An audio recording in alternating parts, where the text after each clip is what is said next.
જાપાનની બનેલી આ સત્ય ઘટના છે. મકાનના રિનોવેશન માટે કોઈએ મકાનની એક સાઈડની દિવાલ ખોલી નાખી.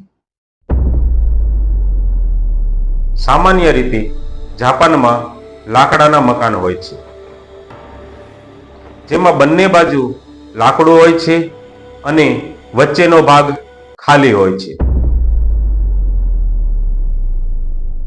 જ્યારે દિવાલની એક સાઈડને ઓપન કરી તો ત્યાં તેણે જોયું કે એક ગરોળી કે જેના પગમાં બહારથી મારેલી ખીલી વાગવાથી દિવાલમાં એક જગ્યાએ ચોંટેલી છે.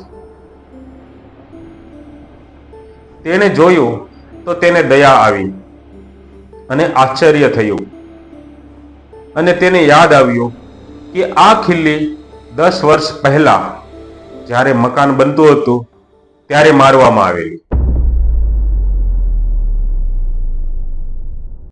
શું બન્યું? આ જ પોઝિશનમાં આ ગરોળી 10 વર્ષથી જીવિત છે.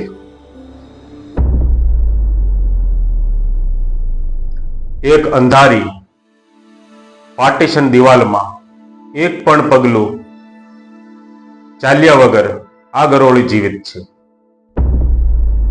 હકીકતે ગરોળીના પગમાં ખીલી જડેલી હોવાથી આવી હાલતમાં જીવિત રહેવું ખરેખર કુદરતનો કરિશ્મા કહેવાય.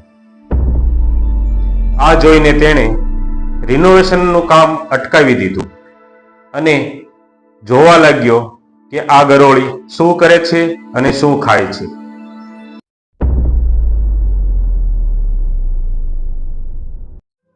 બીજા દિવસે અચાનક એક બીજી ગરોળી આવી. આ ગરોળી પેલી ગરોળીના મોઢામાં ખોરાકનો ટુકડો મૂકી જાય છે. આ જોઈને તેને આશ્ચર્ય થયું. એક ગરોળી કે જેના પગમાં ખીલી વાગવાથી એક જગ્યાએ ચોંટી ગઈ છે, તેને બીજી ગરોળી છેલ્લા 10 વર્ષથી ખવડાવી રહી છે. કલ્પના કરો, છેલ્લા 10 વર્ષથી થાક્યા પાક્યા વગર અને આશા છોડ્યા વગર પેલી ગરોળી બીજી ગરોળી માટે આમ કરી રહી છે.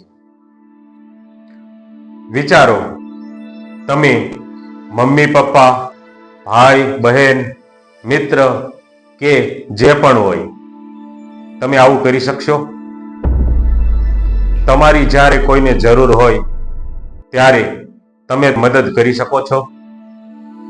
કુદરતે બનાવેલું આવું નાનું પ્રાણી જે કરી શકે છે તે જ કુદરતે બનાવેલ સૌથી વધુ બુદ્ધિ ધરાવતું અને ભગવાન ઉપર અપાર શ્રદ્ધા ધરાવતું પ્રાણી મનુષ્ય નથી કરી શકતું.